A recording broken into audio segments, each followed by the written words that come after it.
جنيه 50,000 جنيه. يوصلك لحال سكة. ده ايه قلبي اللي حصل مالك؟ 50,000 جنيه. ايوه تاخده ازاي؟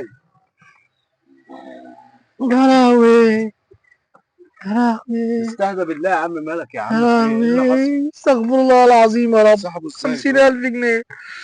واحد قال لي فستك وحاجتك. واحد قال لي بياناتك ومش بياناتك، وبعد كده مش عارف. بياناتك ورحت مديله انت البيانات كده وخلاص؟ يا راجل.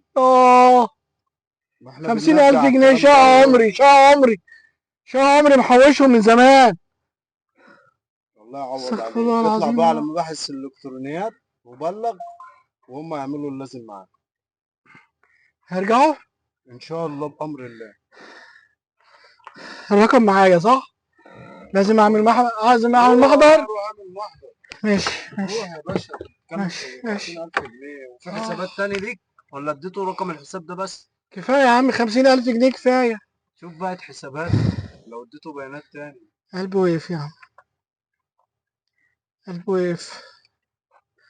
استغفر الله العظيم يا رب. طبعا دي صورة من النصابين بطريقة جديدة أو بطريقة استغلال حريق سنترال رمسيس. طبعا بنقول لكم احذروا احذروا احذروا من النصابين، لأن طبعا كل اللي بيشتغل دلوقتي على ايه؟ تحديث بيانات، تحديث معلومات، فانتوا ما تعطوش اي بياناتكم لأي حد. احذروا، والسلام عليكم ورحمة الله وبركاته.